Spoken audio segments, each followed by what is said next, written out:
రెండికి దెబ్బ మీద దెబ్బ తగలబోతుందా? నేను కాంగ్రెస్ పార్టీకి అని మాత్రం అనను. ఎందుకు అంటే సీట్ ఎక్కడ పోతుందో అనేసి నయాన్నో భయాన్నో బతిమిలాడో బెదిరించో లేకపోతే నిధులు ఆపేస్తామని ఏదో ఒకటి చెప్పి 10 మంది దాకైతే తోలుకపోయారు కదా. ఆ తోలుకపోయిన వాళ్ళలో ఈరోజు ఒక వికెట్ పడింది. సో మేము మళ్ళీ కేటీఆర్ తోటే పనిచేస్తామని చెప్పి ఆయన అదే చెప్పడం కాదు, మరి ఆయన భయం ఏంటో, ఏం జరిగిందో బిహైండ్ ఏం జరిగిందో స్కెచ్ కానీ నేను అసలు కండవానే కప్పుకోలేదు, అది దేవాలయాల్లో ఇస్తారు కదా ఆ కండవ తప్ప నేను కండవ కప్పుకోలేదని చెప్పాడు.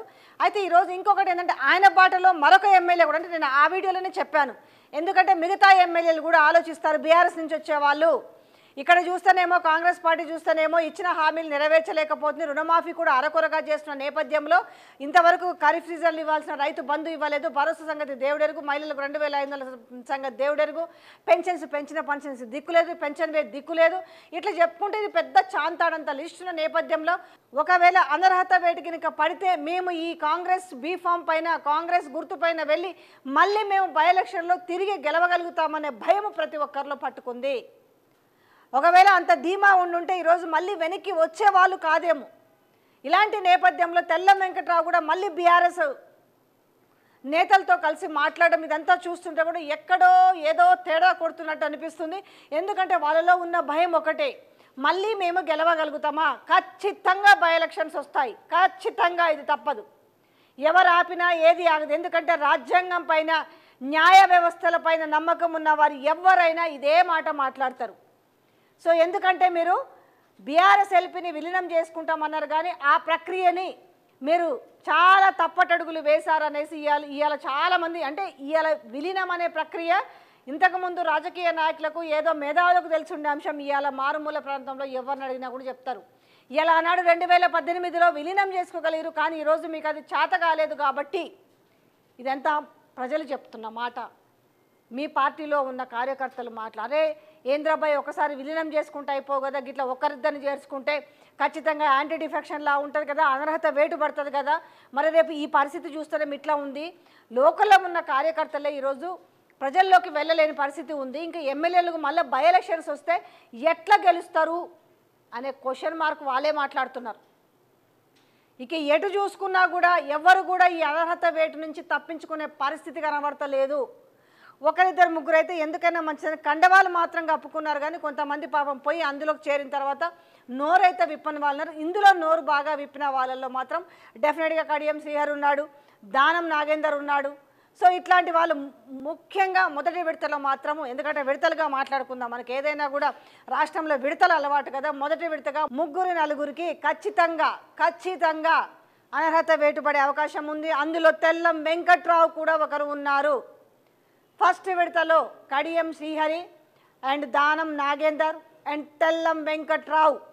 సో కాబట్టి ఈరోజు మళ్ళీ ఒకవేళ ఈ అనర్హత వేటు కనుక పడితే మళ్ళీ ఆయన గెలుస్తాడా అనేది ఒక్కసారి ఆలోచించుకోవాలి. ఎందుకంటే బీఆర్ఎస్ మీద గుర్తు గెలిచిన వాళ్ళు ఎవరైనా కూడా మళ్ళీ బై ఎలక్షన్స్లో ప్రజల్లోకి వెళ్ళి ప్రజల మన్ననలు పొంది మళ్ళీ ఓట్లు వేయించుకొని గెలిచే అవకాశం ఉందంటే ఆ నమ్మకం వాళ్ళకు కూడా లేదు. ఎందుకనంటే ఈ 8 నెలల్లో కాంగ్రెస్ పార్టీ పైన వస్తున్న వ్యతిరేకతనే వాళ్ళకు ఒక గుబులు పుట్టిస్తుంది.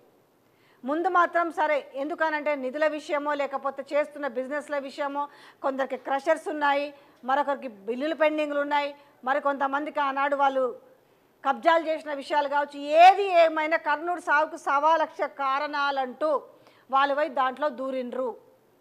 ఇలా దూరిండ్రు కానీ వాళ్ళకు భయం అవుతుంది, ఎవరికి కూడా మనశ్శాంతిగా నిద్ర పడతలేదు, దినాం భయం అవుతుంది, ఏం జరుగుతుందో, మా మీద అనర్హత వేటు పడుతుందేమో, మా ఎమ్మెల్యే పదవి పోతుందేమో, మళ్ళీ మేము గెలుస్తామో గెలవమో, మళ్ళీ రివర్స్ పంపింగ్ లాగా వీళ్ళందరూ కూడా గెట్ బ్యాక్ టు హోమ్ అన్నట్టుగా ఈరోజు మళ్ళీ రాక ఇష్టం ఉండిపోయిరో తెలియదు, కష్టం ఉండిపోయిరో తెలియదు, పైసల కోసం పోయిరో తెలియదు, పదవి కోసం పోయిరో తెలియదు, కానీ మళ్ళీ ఒక్కొక్కరు వెనక్కి రాక తప్పని పరిస్థితి కనిపిస్తుంది. ఇందులో ముఖ్యంగా అంటే ఈ ప్రమాదాన్ని ముందే గ్రహించి ఉంటాడు గద్వాల్ ఎమ్మెల్యే.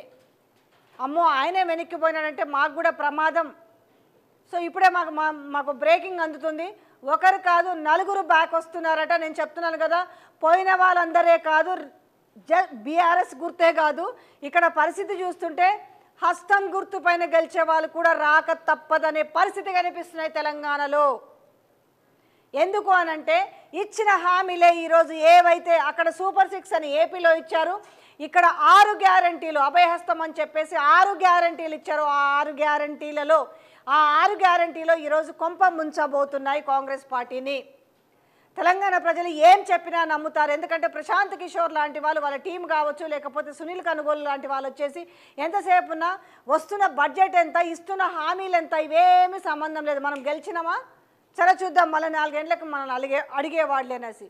సో ఈరోజు చట్టాలు మారినాయి, న్యాయస్థానాలు ఉన్నాయి, అత్యున్నత న్యాయస్థానాలు కూడా ఉన్నాయి. అన్నీ కూడా రాజకీయంతో పోలుస్తామంటే కుదరదు. కాబట్టి 4 నుంచి 5 మళ్ళీ కూడా బీఆర్ఎస్ పార్టీలోకి చేరే అవకాశము త్వరలోనే ఉందనే వార్తలు చాలా స్పష్టంగా వినిపిస్తున్నాయి. దీనికి కారణం ముఖ్యంగా ఒకే ఒక కారణం కల్పిస్తుంది, అందులో అనర్హత వేటుకు సంబంధించింది.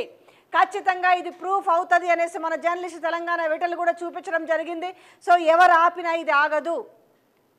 సో ఇది స్పీకర్ చేతిలో ఎప్పటి వరకు ఉంటుంది? ఒక 2 నెలల వరకు స్పీకర్ చేతిలో ఉంటుంది, తర్వాత స్పీకర్ చేతిలో కూడా ఉండదు. సో ఈ స్పీకర్ చేతిలో ఉంటే ఎన్ని ఆటలైనా ఆడొచ్చు. ఎందుకనంటే ఏ పార్టీ అధికారంలో ఉంటే ఆ పార్టీ స్పీకరే ఉంటారు కాబట్టి.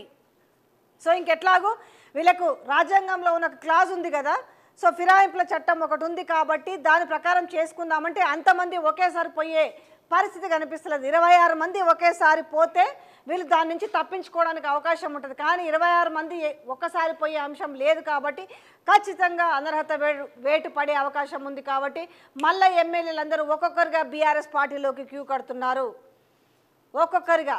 రెండోది, వీళ్ళు ఏదో ఆశించిపోయి ఉంటారు, అక్కడ ఉన్న వాల్యూ కూడా పోగొట్టుకున్నారు. అంతేకాదు, సో వాళ్ళ కాన్స్టిట్యున్సీలో ఎదురుగాలి వీస్తుంది. గూడెం మహిపాల్ రెడ్డి విషయం చూసినాము. కాంగ్రెస్ వాళ్ళైతే ఆయన ఒక ఏం కంపేర్ చేయడం, చీడపురుగు కాదు పెండల పురుగు కంటే హీనంగా తీసి పారేసారు.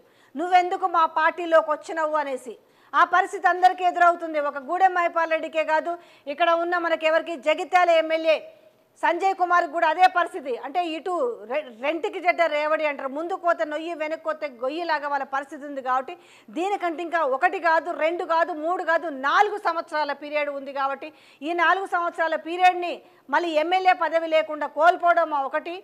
రెండోది ఏమవుద్దంటే, మనము జనాల్లోకి పోతే మళ్ళీ జనాల్లోకి పోతే గెలుస్తామనుకున్న వాళ్ళైతే సరే పార్టీ మారి అట్లనే ఉంటారు, గెలవలేము, ఎందుకు మేము బీఆర్ఎస్లోనే బాగుంది కదా, మేము తప్పు చేసినాం అనుకునే వాళ్ళు ఖచ్చితంగా రియలైజ్ అయ్యేసి మళ్ళీ గద్వాల ఎమ్మెల్యే కృష్ణమోహన్ రెడ్డి బాటలోనే ఎవరెవరైతే పోయినారో వాళ్ళందరూ కూడా మళ్ళీ క్యూ కడతారు. వాళ్ళే కాదు, ఇదే పరిస్థితి కాంగ్రెస్ పరిస్థితి ఇట్లనే ఉందనుకోండి, చెయ్యి అస్తం సింబల్ మీద గెలిచిన వాళ్ళు కూడా ఇంకా రాకపోరు అనేది ఏమాత్రం మనం తీసి పారేయలేము. అట్లా ఉంది పరిస్థితి తెలంగాణ రాష్ట్రంలో. ఏది ఏమైనా పరిణామాలు మంచిగా జరుగుతున్నాయి. తెలంగాణ రాజకీయాల్లో చాలా సమూలమైన మార్పులు రాబోతున్నాయి అనేది దీనికి ఉదాహరణగా చెప్పొచ్చు.